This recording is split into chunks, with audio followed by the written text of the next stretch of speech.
Mesechta Chullin Daf. Tesvav Amar Aleph is starting from Yud Daled Amid Beis. Okay, Zog the Gemara. So let me just tell you what the Mishnah said. I'll give you a Akdama.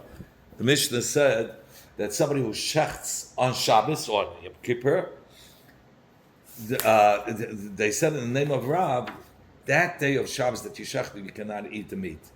And the Gemara gave a couple answers that has to do with muksa, and that's why it's forbidden to eat on Shabbos, because you didn't shecht before Shabbos. So it was muksa. And the Gemara slugged it up. Now we're going to still stick to the concept. The reason why Rav said it's also is because of muksa. And we're going to learn now what kind of muksa. Okay. Or where do we see Rabbi Yehuda, because we said he follows the Shita of Rabbi Yehuda, who asks on Shabbos because of muksa. Where do we see that? Rav Sheshes, the son of Rabbi Idi, said, Rabbi Yehuda the Neirasi.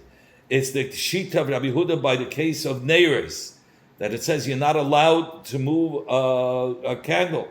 That meaning not a candle itself. It means the place where you put the oil in. Yeah. What do you call that? The Neiros. Yeah. In which you put the oil in, and then you put the wick. That keli that holds the oil. He says you're not allowed to move that around. It's really a cup. It's not like a cup, right? It's true. The Tanya that we learned in the Baraisa.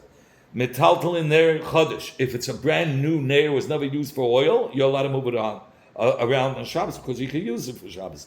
If it was already once lit, it's disgusting. So you can't use it already for food. So it's unusable. So therefore, it's going to be muktzah.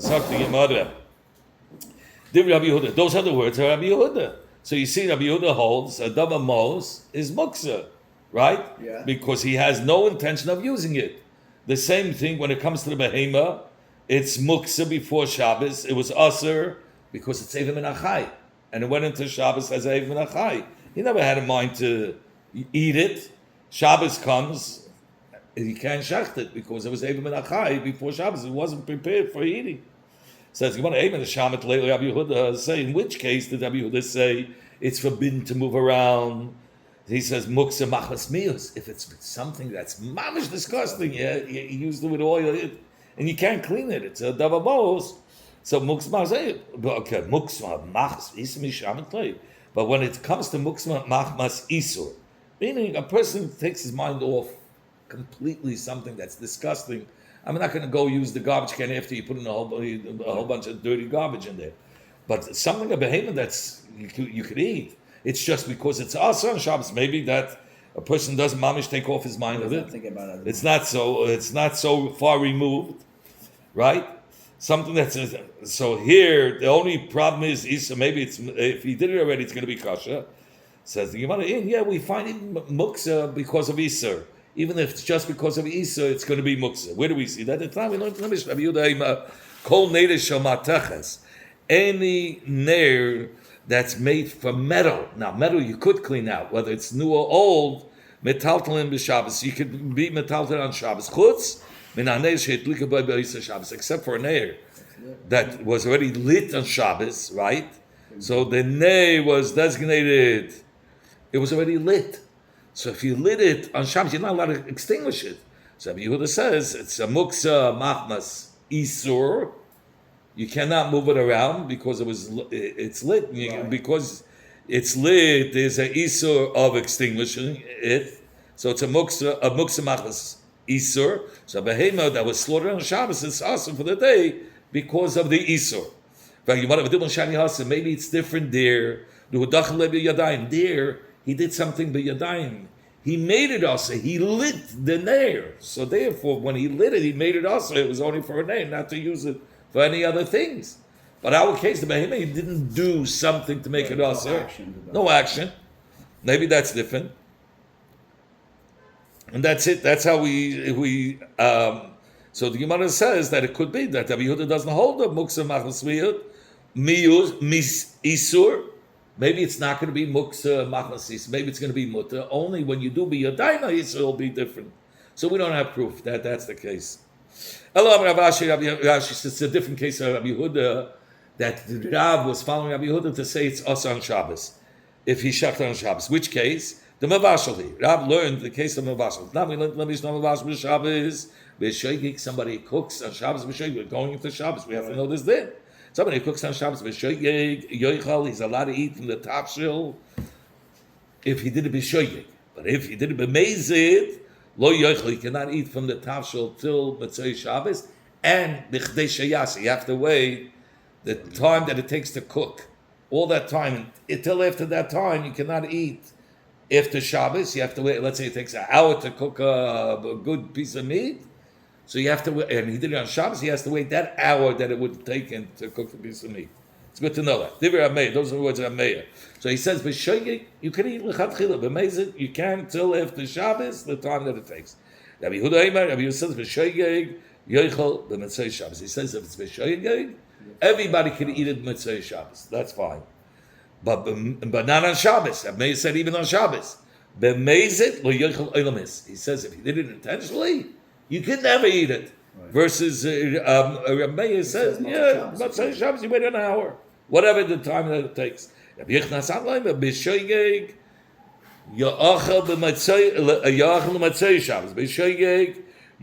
can be eaten Motzei Shabbos, but he's more machmer. Not everybody. Only who can eat it? La'achirim. Only others. But the one who did it, b'shoyeg, cannot eat it at all. B'loy, not him. And b'mezid, if it was amazing, so he argues with, I'm sorry, Rabbi Yochanan argues with Rabbi Yehuda that Motzei Shabbos, if it's done b'mezid le'yochel alamis, they both agree. I'm sorry, but Motzei Shabbos, Rabbi Yehuda says he cannot eat it, others could. Rabbi Yochanan says nobody can eat it. Okay, let's go back to it. And Rabbi says, you could eat it on Shabbos right away. And B'mezid, you have to wait till after Shabbos. Right after Shabbos or the amount of time? No, everybody's B'chlei Sheyasa for sure. Yeah, you have to wait the amount of time. But B'mezid, according to Rabbi Yehuda, he cannot eat it. Only Acher. And according to Rabbi Yochanan, nobody can eat it if it was done B'mezid. Okay. So let us establish the Mishnah B'mezid. That the Mishnah was learned b'mezid and like Rabbi Meir. Why are you saying it's like Rabbi Yehuda? You established that it's like Rabbi Yehuda. That b'shoyeg you can eat it, right? And b'mezid, of course, you only eat it after Shabbos. So it comes out like Rabbi Yehuda that says you cannot eat it. Rabbi Yehuda says that if he did it b'shoyeg, he could only eat it b'motzei Shabbos. He can't eat it right away. So it works out like Rabbi Yehuda who says, Shabbos you can, but after Shabbos you could. So if you want to say it's b'mezid, and it follows Rabbi Meir.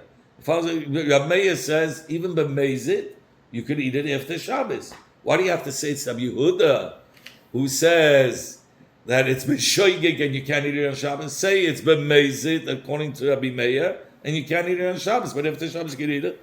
Says you shouldn't think that the Mishnah is talking about but dafke b'mezid. The Ketani, because we learn in the Mishnah the words Shabbos and Yom Kippur together. If he shachs on Shabbos or Yom Kippur, it's mashma doing the Yom Kippurim.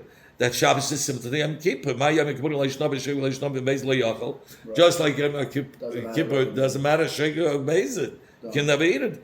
And according to Meir, do you have enough from it or not even enough? You can't eat it after Shabbos. You could, but I'm saying after Yom Kippur. But here, just like in Kippur, Shegel Mezid, no difference. So too here on Shabbos, there shouldn't be a difference. Shegel Mezid, and according to Rabbi Yehuda, there's a difference.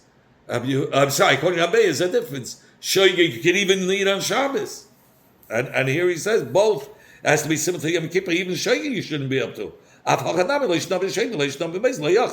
Here too, by Shabbos, whether you shach b'shegel b'mezid, it should be forbidden to eat it on Shabbos. And according to Meir, if it's b'shegel, you're allowed to eat it. So it can't go according to Meir. Could you establish the Mishnah with b'shegel and say with Rabbi Yehuda and it follows Rabbi Yehuda? How could you say the Mishnah is talking about a case of shegel? We learned in the Mishnah, even though he was chayv karis, if there was no Eidim or if there was Eidim Skila, so how can you say it's talking about Shogeg? So you want to know Hachikama. This is the Pshat. Afal Pi, even though the Shechita of Shabbos is such a severe sin that B'mezid is chayv nafshehu, it's such a severe sin that B'mezid you be chayv misa. Nevertheless, Hacha here in our Mishnah Shogeg Shachad By shoygig shchitasik sheira. By a shoygig, if he shechted it, his shchita is going to be kosher. Okay, meaning that it wasn't done b'mezid. It means even though it's such a severe avera, it's still going to be shchitasik sheira. Let's establish like the third shita that says it's never allowed to be eaten. The say either way it cannot be eaten, whether it's shege or mezid. And for the Gemara, Rabbi Yochanan Sandler kamaflik. Rabbi Yochanan Sandler is matter to eat from a cooked food the Motzei Shabbos only lacherim but v'loylei. He said only if it's b'shegeg. He says on Motzei Shabbos you're allowed to cook. If you cooked on Shabbos, only others can have now cooking, not shchita. Right. Cooking, others. So cooking is less stringent than we'll get to that. Very good. Very good. So lacherim, others could eat it. Right. But he cannot eat it. The one who cooked it. Tani de dam, but our Tana about Mishnah, shchita sekshedet, Tani, we learn that the shchita is mutar lekulam, not only here by Rabbi Yochanan Sandler. He said it's never mutter for the guy who cooked it.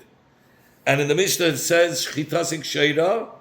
If the shchita is kosher, that means after Shabbos or after Yom Kippur for everybody, not only for others, even for the one who did the shchita. It doesn't make a difference if it's him or others. So our Mishnah doesn't fit with the shchita Rabbi Yochanan Sandler, who says only others can eat it. Our Mishnah is mashma, everybody can eat it. So Gemara Tani Kamei Rav. There was a Tana, there was a Bucky in the Mishnayos and Braises, and he was saying Balpeh in front of Rav. On the Vashmal Shabbos, he quoted this Mishnah, somebody who cooks on Shabbos b'shegeg, yoichal, he could eat, but b'mezid lo yoichal, but b'mezid he cannot eat. U'mishatik Rav, and Rav quieted him. He says, Shah, quiet. So why did Rav quiet? My time why did Rav make him shush him, and why did he shush him? That's Rav Meir. Rav Meir says if you cook on Shabbos b'shegeg, you could eat, and b'mezid you can't eat. And right away he shushed him. Why? If you're going to say because Rav holds Rabbi Yehuda, who says that on Shabbos b'shegeg you cannot eat, and that Tana was learning like Rabbi Meir, you can't say that. Because he holds like Rabbi Yehuda. Man, the Tani, somebody will learn a Mishnah Rabbi Meir meshatikli. Somebody will say another person's opinion. You're going to say, "Shush! What is that?" Meir is the little person. He was a sharp man. He was one of the greatest Tanoim. What do you mean? Why do we shush his opinion? That opinion? Don't shush it. It's another opinion that argues. Do we see that Rav holds like Rabbi Yehuda? When Rav teaches Talmidim the halacha about cooking on Shabbos, he would teach them the shita Rameya that b'shogeg you could eat on Shabbos. But when he dash in the public, darish ki Rabbi Yehuda. In the public, he did it. He said like Rabbi Yehuda, b'shogeg you're not allowed to eat on Shabbos. Why?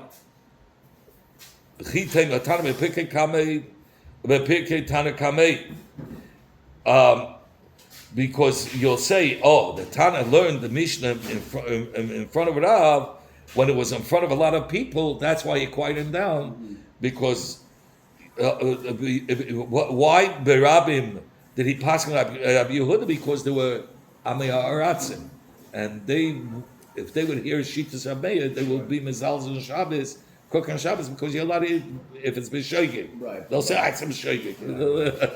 Says Says Gemara. So you're saying because he said this Mishnah Barabim in front of Rav quieted him down because other people were listening. Says Gemara, no, people don't listen to an Amora unless he's an interpreter. He was interpreting somebody. Somebody was a Rav was a Tana was giving a drasha, and Amora was interpreting. That's how it always worked. Then you have to be careful. But here the Amora was saying how he learns. Nobody's going to listen to him. He's not a person to listen. They would only listen if it was a Rav. It was the name of if Rav was saying it. It's so unreal. Right here. It was not somebody who was giving halachas here. That the Yitzchak, Rav Nachman said, this Tana, Sheikhet Tana Kamei Derav. He was learning about Shechita in front of Rav Sheikhet Shabbos, not Mevashel. He wasn't talking about cooking, he was talking about Sheikhet. HaSheikhet Shabbos b'Sheigeg Yoichal. It says somebody who shechts on Shabbos b'Sheigeg, he can eat, but b'Mezel lo yochel. But b'Mezel, he can't eat. That's where Rav quieted him down, by Shechita.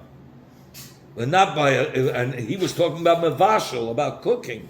Amalei my daitich, what do you hold? He says to learn like Ameya, even Ameya is maida that you now that it's usher to be mevashel. I'm sorry, it's usher to eat the basa, the meat of a sheikh on Shabbos. Where did Ameya say it's mutter to eat b'shoigeg?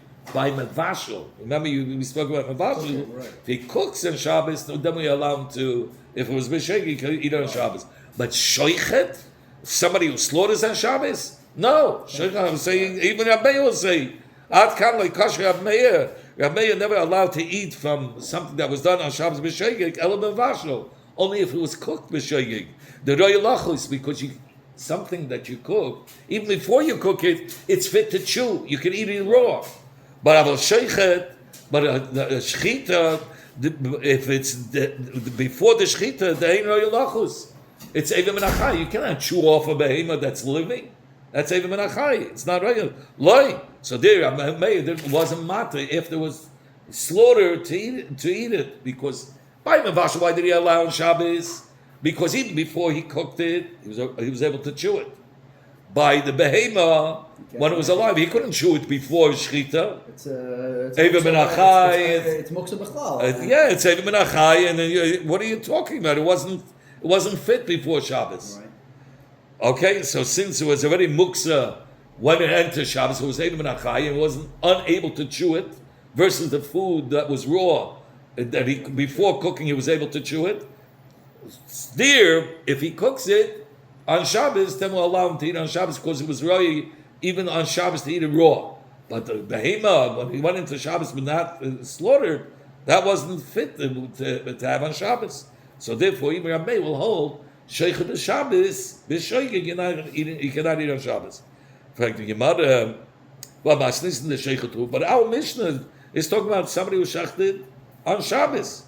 And Amar Rav Huna, Darash Chiyah Barav Nishmei Rav, that Chiyah Barav said in the dash in the name of Rav, Asur B'achil L'Yema.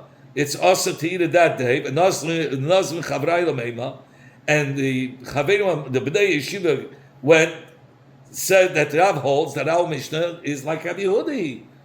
Only because he holds like Rabbi Yehuda, that's why it was also to eat on Shabbos. That's Sheichet who shechted on Shabbos, because Rabbi Yehuda felt it's muktzah. But Rabbi Meir, who argues with Rabbi Yehuda, it's mashma that he says it's mutter, and we just conclude even Rabbi Meir says it's also. How do we learn?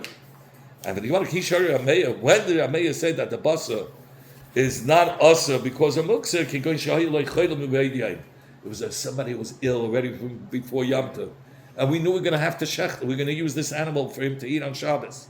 He didn't get a chance to shecht. He shecht on Shabbos. You can't say it's muktzah because the guy was already sick from before. It was already designated that animal. Well, he's going to have to eat that animal on Shabbos. He didn't get a chance for shechita. So the only thing is shechita. But ein davar shoyim b'fnei pikuach nefesh. So you can shecht on Shabbos. That's where Rameir says you could eat it. But not everybody can eat. Huh? Oh, we're going to get to that. We're talking about now the chayla, right? Oh, so he said, but if you're talking about a chayla sheish b'sakana yachi, my time did Rabbi Yehuda also? Why did Rabbi Yehuda say it's also? He should have said it's mutter. If it's l'tzerich ha'chayla, ain't davar shoyim b'fnei pikuach nefesh. Why would he ask for the eating of the meat? He says, Gemara kigayin shehayla aloi chayla. He started off as a sick person going into Shabbos. He got well. So that's where the machlokes of Rabbi Meir and Rabbi Yehuda is. According to Rabbi Meir, you're already allowed to eat the basa because the muksa factor is out because he was sick before Shabbos and then sick going into Shabbos and then he became well. So the muksa factor that behemoth was already designated for this chayla, and if he shach be so he says okay, that's going to be mutter. Rabbi Yehuda says no, he became well. That's it. You cannot use it for Shabbos.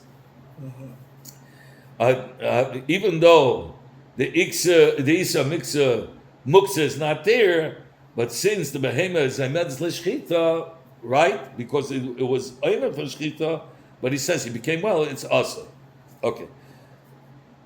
Zok the Gemara.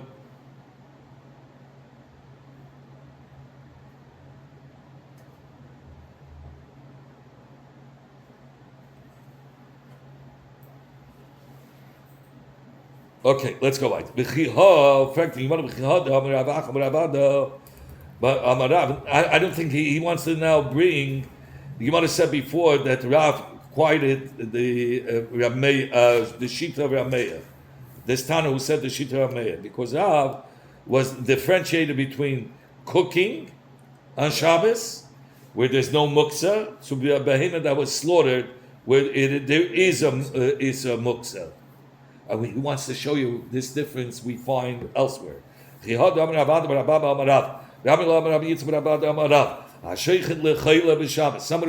shechs for a sick person on Shabbos. The healthy person cannot eat it. You remember you asked me if the healthy person can eat it? It says he cannot. Okay, that's what Rav Paskin. Halacha, Yeah, I'm learning this now in the Shulchan Aruch. Okay, so somebody was sick, a chayla mesukim Shabbos. But the person cooking for him. The person, now we're talking about the sheichet, by the shchita. But hamavashal chayla b'Shabbos, somebody who cooks a food for chayla b'Shabbos, mutal levari, the healthy person could eat from that food. In fact, in one of my time, what's the difference? Hi, royalach. It says this tafshel before it was cooked.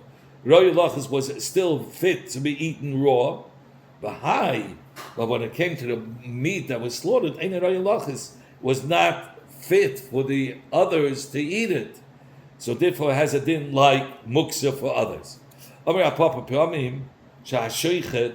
There's times that the sheikh who shechs b'Shabbos for a sick person, muta, it's even muta for the healthy person to eat from the meat.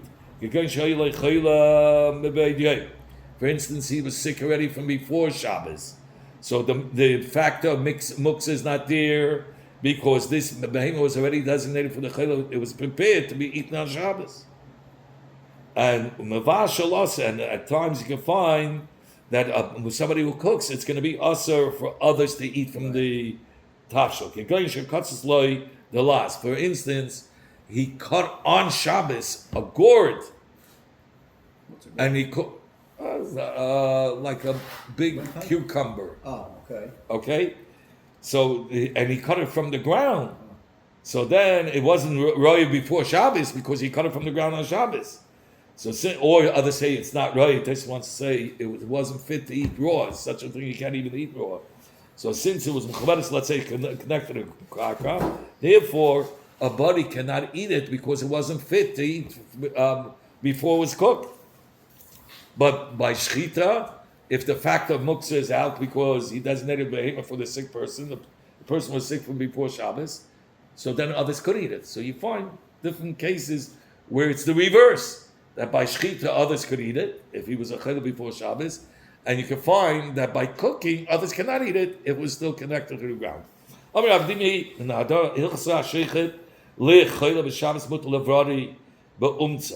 It says the halacha is somebody who shechs for a sick person on Shabbos.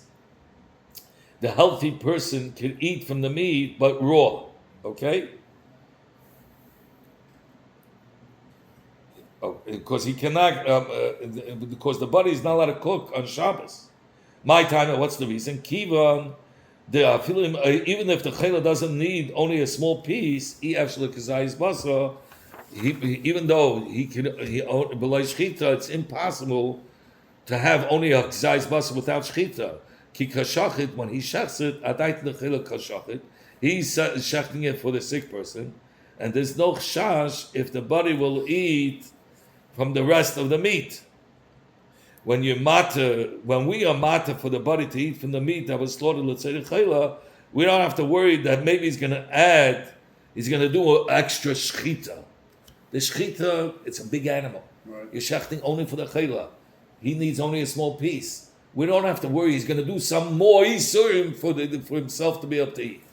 But when it comes to Mavashal, somebody who cooks for a Chil B'Shabbos, so he has a chunk with a few pieces of meat just for the sick person. Right.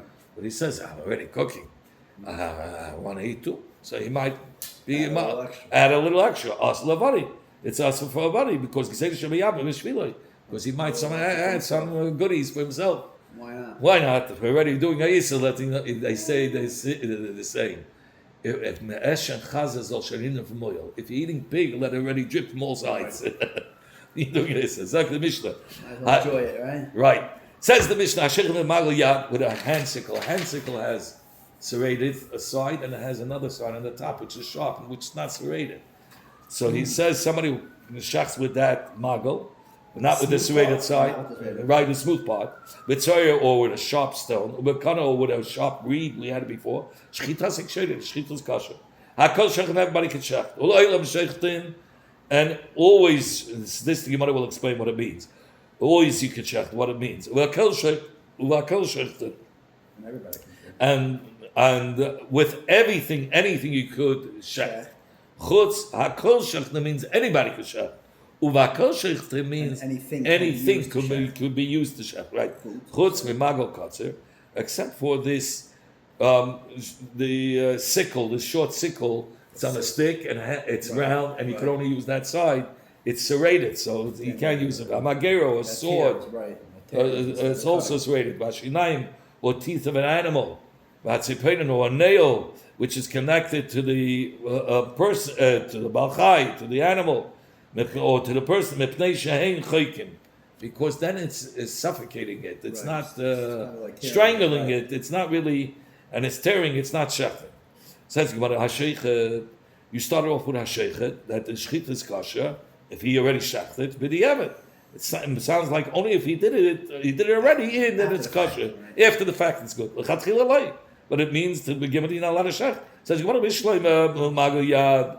if you're talking about a hand sickle, which has two sides, this sharp side and this serrated side, so there the Chacham said that he shouldn't shech at all. Because we're afraid he might use the serrated side and it'll be possible. So that's why l'chatchila don't do it. But a sharp stone or a sharp reed, l'chatchila loy, you're saying l'chatchila you shouldn't shech? Uramina, I'll ask you a question. It says a contradiction. It says bakol shechtin. It says you can shech with anything. Bein mitzur, whether it's a sharp stone, bein mitzchuchlis or glass, bein mikrum shokana, even with a sharp reed. And there it says, shoichetin l'chatchila. Shoichetin is a lashon that you're allowed to do l'chatchila. It says, you want to lay kasha, it's no question. Kam betolush. Here, in the Brais, is talking about by a stone, which is disconnected from the karka. Right. It's outside. And here we're talking about it's connected to the karka. It's in the Gemara later is going to bring down from a pasuk, connecting to the karka is possible because it says, by Avraham Avinu, it says "Vayikach es hamacheles." Macheles means something that was disconnected from the ground. We'll learn later anyway. It says somebody who slaughters with something that's mechubel lekaka. Rabbi Paisel. Rabbi says the shchita is possible. Rabbi Chia says if it's connected to the kaka, it's still kosher. Ad kan lo come asher Rabbi Chia elo b'diavad. He says, but it's only b'diavad. But to begin with, you're not allowed to shecht with this tsur, with this sharp stone or reed, which is connected to the ground. In fact, one of my ukimta. So that's how he explained the difference. Okay. Our mission is talking about that it was connected, and that's why it's only the evidence going to be good, like the shita of Rabbi Chia. In fact, one of my ukimta. How did you establish the Mishnah? Rabbi Chia, like Rabbi Chia, who says even though it's mechubel kaka, it's kosher, but only with the evidence. Says Gemara Allah the Tanya. Only this time we learned in the Braisa about kol sheichtim bein betalish bein mechubel bein shasakan l'mayla v'tzavo habehim lamata. You learn that with everything you can shach, whether it's something disconnected to the ground, whether it's connected to the ground, whether the sakin, the normal way is you use the animals on the ground and you cut, or even bein shasakan lamata. Let's say the knife is in the ground, and you bring the behemoth and you go. You do the cut. Let's have a behemoth l'mayla money.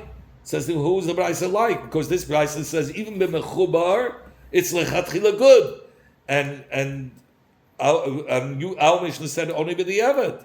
So Mani, who's our Mishnah going according to? Loy Rabbi Chia. If it goes according to Rabbi Chia, Rabbi Chia says the evidence only, but the evidence it's going to be kosher if he used mechuba. L'chatchila loy, to begin with, it's no good, and that Mishnah says l'chatchila it's good. And Rabbi, and if it's going according to Rabbi, but the evidence nami loy. Rabbi says even but the evidence is no good. Says the Gemara Leilam, really the Mishnah goes according to Rabbi Chia, or the Braisa goes according to Rabbi Chia, who's masher the shchita b'mechuba afilu l'chatchila. And he says it's even more to l'chatchila Rabbi Chia by mechuba. And this that Rabbi Chia were arguing b'di evet in the evet, that only if it was done already. He wanted to tell you the strength of Rabbi. That Rabbi is going to passel even in the case of the evet if it's mechuba l'karka. Says Gemara v'elamasnisin diktani hasheichet. But in our Mishnah it said that he did it hasheichet that the shchitas ikshera. So it's, if it was done already, then the shchit is kosher. It's mashma. The evid in lechatchila loy. Our Mishnah is mashma that lechatchila it's no good. Mani, who's our Mishnah going to go according to? Loy Rabbi Chia. It cannot go neither according to Rabbi nor Rabbi Chia.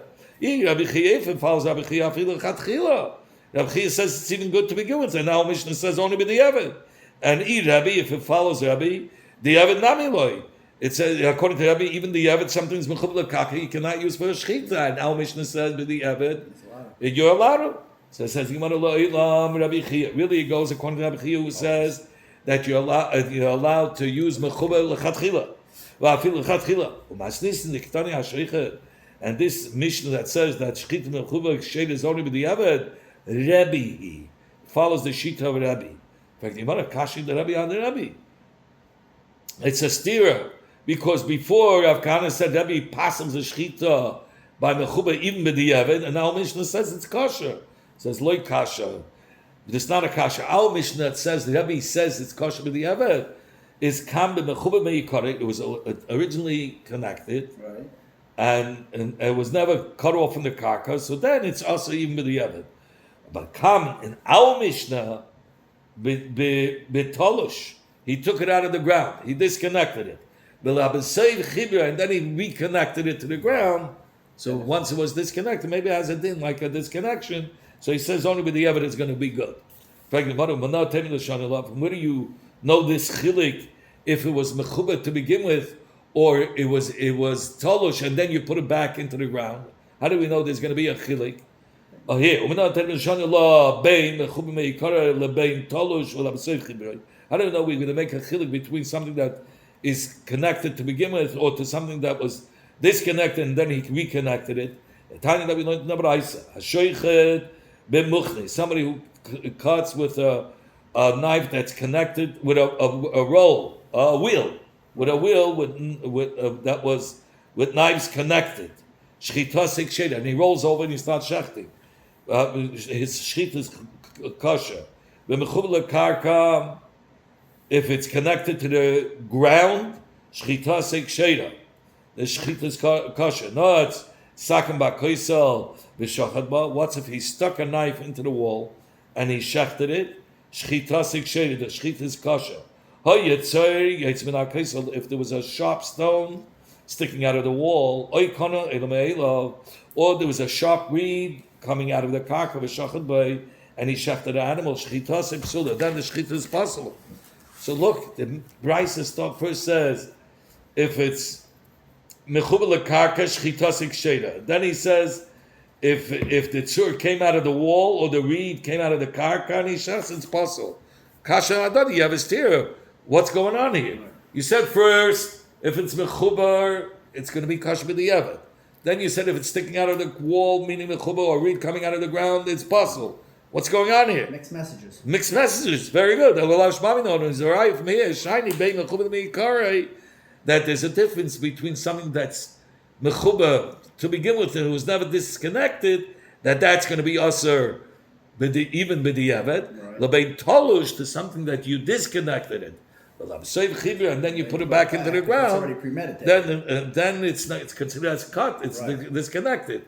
Maybe it's still in the Geddah of Ayikach Esav Achelos. That's where the drasha is. that it has to be disconnected. So once you disconnect and you put it in the ground, it's considered disconnected, and that's why the evidence is going to be kosher.